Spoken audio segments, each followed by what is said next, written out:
Well नमस्ते दोस्तों, स्वागत है आप सभी का एक बार फिर से हमारे YouTube चैनल विशाल की वाणी में। और मैं हूं आपका टीचर, आपका दोस्त विशाल, जो सिखाता है आपको हर दिन कुछ नया। तो चलिए आज सीखते हैं कुछ नया सिर्फ 2 मिनट में और करते हैं वीडियो को स्टार्ट। दोस्तों, आपकी हाईली रिकमेंडेशन के ऊपर जो आज का हमारा टॉपिक है वो है सर्वनाम। तो सर्वनाम क्या होते हैं? जो शब्द संज्ञा के स्थान पर प्रयोग किए जाते हैं उन्हें हम सर्वनाम कहते हैं। कैसे कहते हैं सर्वनाम? सपोज कीजिए मैं आपसे बोल रहा हूँ राधा स्कूल जा रही है, तो राधा यहाँ पर क्या है? एक स्पेसिफिक नेम है। अगर हमने राधा को चेंज किया वह स्कूल जा रही है, तो यहाँ पर राधा को हमने चेंज कर दिया वह, यहाँ हमने राधा को डिनोट कर दिया है। तो यहाँ पर जो वह है वो क्या है? एक सर्वनाम शब्द है। जब हम कभी किसी एक स्पेसिफिक नेम को ना लेकर के हम उसकी जगह वह, यह, वे, हम, तुम इन शब्दों का यूज़ करते हैं तो वहाँ बन जाता है वो सर्वनाम शब्द। जैसे कि एक और एग्जांपल, राधा नाच रही है, इसको हम क्या बोल सकते हैं? वह नाच रही है। अगर हम इसी का एक और एग्जांपल लें, जैसे कि श्याम गाना गा रहा है, तो इसका हमारा सर्वनाम में जब इसको हम चेंज करेंगे तो श्याम का हमारा क्या हो जाएगा? वह, क्योंकि हमने क्या बोला आपको? संज्ञा शब्द जो एक नाम है हमें सिर्फ उसको चेंज करना है, तो हमारा क्या हो जाएगा? वह गाना गा रहा है। अभी मैं आपसे बोलूँ कि संज्ञा में और सर्वनाम में क्या अंतर है, तो आप इजीली बता पाएंगे कि संज्ञा में हमारा क्या होता है? जब हम किसी स्पेसिफिक नेम के साथ उसके पूरे सेंटेंस को कंप्लीट करते हैं तो वहाँ पर हमारा आता है संज्ञा।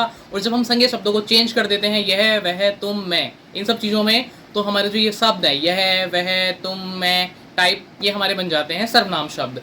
तो चलिए इसी तरीके से हमारे सर्वनाम के कुछ प्रकार भी होते हैं। सर्वनाम की अगर बात करें, सर्वनाम हमारे पास 7 टाइप्स के होते हैं, 7 प्रकार के होते हैं। तो उसमें जो पहला प्रकार है वो है पुरुषवाचक सर्वनाम। तो ये पुरुषवाचक सर्वनाम क्या होता है? पुरुषवाचक सर्वनाम में हम क्या करते हैं? जैसे कि मैं अपनी ही बात करता हूँ, मैं स्कूल जा रहा हूँ, तो यहाँ पर जो मैं शब्द है, मैं शब्द जो है वो हमारा पुरुषवाचक सर्वनाम है, जो अपनी आइडेंटिटी खुद रखता है। जो अपनी आइडेंटिटी को खुद रखता है उसको हम बोलते हैं पुरुषवाचक सर्वनाम। अगले सर्वनाम के बारे में बात करें तो सेकंड नंबर पर हमारा आता है निश्चयवाचक सर्वनाम। जैसे कि वही लड़का जीता है। अब हम किसी स्पेसिफिक के नाम के बारे में बात तो यहाँ पर कर नहीं सकते क्योंकि ये सर्वनाम में संज्ञा नहीं है, तो हमने किसी को डिनोट किया और बोला वही लड़का जीता है।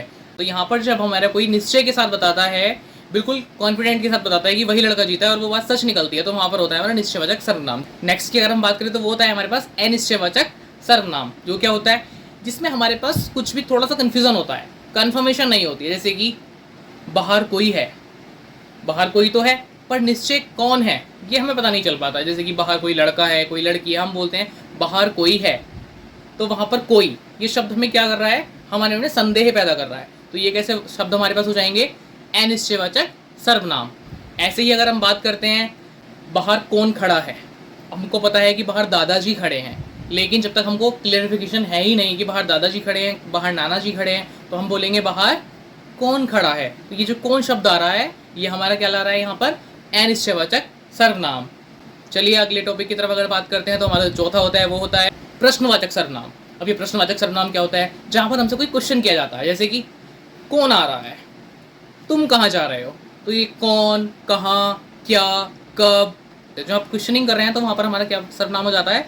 प्रश्नवाचक सर्वनाम। तो अगर हम अगले सर्वनाम की बात करें तो वो होता है हमारा संबंधवाचक सर्वनाम। इसमें क्या होता है? हमारे पास 2 सेंटेंसेस होते हैं जो एक कोमे की मदद से जुड़े होते हैं आपस में, और उन दोनों का आपस में कुछ ना कुछ कनेक्शन होता है। जैसे कि जैसा करोगे वैसा भरोगे, जो आपको स्क्रीन पर दिख रहा है, जैसा करोगे वैसा भरोगे, तो यहाँ पर वैसा भरोगे ये किससे मिल रहा है? जैसा करोगे, मीन्स दैट आपस में क्या है? ये कनेक्शन मिल रहा है इन दोनों में। जैसे कि मैं आपसे बोलूँगा जो मेहनत करेगा वही सफल होगा, तो वही सफल होगा। अब ये वही सफल होगा क्या मतलब है? ये किससे कनेक्टेड है? जो मेहनत करेगा। अब सही सी बात है, जो मेहनत करेगा वही सफल होगा, तो आपस में क्या हो रहे हैं? दोनों सेंटेंस ये कनेक्ट हो रहे हैं। और जब दोनों आपस में सेंटेंस कनेक्ट होते हैं तो वहाँ पर हमारा कौन सा सर्वनाम बनता है? संबंधवाचक सर्वनाम। जो दिखता है वही बिकता है, जैसे कि आपने कई बार ये शॉप्स पे लगा हुआ देखा भी होगा। इसी तरीके का अगर आपने और कुछ भी ऐसा कुछ देखा है जिसमें कि आपको दिख रहा है संबंधवाचक सर्वनाम, तो एक बार मेरे को कमेंट करके बता दीजिएगा। अगर हम चलते हैं नेक्स्ट की तरफ, तो जो हमारा नेक्स्ट होता है 6 नंबर, और वो हमारा होता है निजवाचक सर्वनाम। ये निजवाचक सर्वनाम क्या होता है? निजवाचक सर्वनाम में हम खुद की ही बात कर रहे होते हैं। निज, ये हमारा निजी सामान है, तो निजी, जब भी यहाँ पर निज आ जाए वो खुद के लिए बात होती है। जैसे कि मैं अपना काम स्वयं कर सकता हूँ, मैंने अपना काम खुद किया है, मुझे खुद पर भरोसा है। जहाँ पर एक व्यक्ति खुद की ही बात करता है, स्वयं की बात चलती है, तो वहाँ पर होता है निजवाचक सर्वनाम। जो हमारा 7 सर्वनाम है वो है हमारा संकेतवाचक सर्वनाम। संकेतवाचक, अब यहाँ पर हम क्या कर रहे हैं, किसी को डिनोट कर रहे हैं, संकेत दे रहे हैं। उधर कौन खड़ा है, हमने बोला उधर कौन है, उधर, ये हमारा क्या हो जाएगा, संकेत हो जाएगा। इधर आओ, हम किसी को बुला रहे हैं अपने पास, इधर आओ, उसको हम संकेत दे रहे हैं कि हमारे पास आओ, उसको हमने संकेत दिया, तो यहाँ पर हमारा क्या होता है, संकेतवाचक सर्वनाम। जैसे कि और हम क्या बोलते हैं, उधर तुम क्या कर रहे थे, इधर क्यों नहीं आ रहे हो, तुझे इधर है, उधर, दाएं बाएं, हम जो भी उसको डायरेक्शन दे रहे हैं, जहाँ भी हम उसको डिनोट कर रहे हैं, वहाँ पर हमारा होता है संकेतवाचक सर्वनाम। तो यहाँ पर हमने कर लिया है सर्वनाम, अपने आज के टॉपिक को क्लियर। तो चलिए मिलते हैं आपसे अगली वीडियो में, तब तक आपको पता है आपको क्या करना है। अगर आपको वीडियो पसंद आई है, आपको समझ में आ चुका है, तो कर दीजिए वीडियो को लाइक, चैनल कर दीजिए सब्सक्राइब, और कमेंट में बताइए आपको अगला कौन सा टॉपिक पढ़ना है। और हमेशा जो मैं आपसे ज़्यादा ज़्यादा कहता हूँ, आखिर में कहूँगा फिर से वही बात, हर दिन करिए नए सपनों का आगाज़ और शांत मन से करिए अपने लक्ष्य की बात।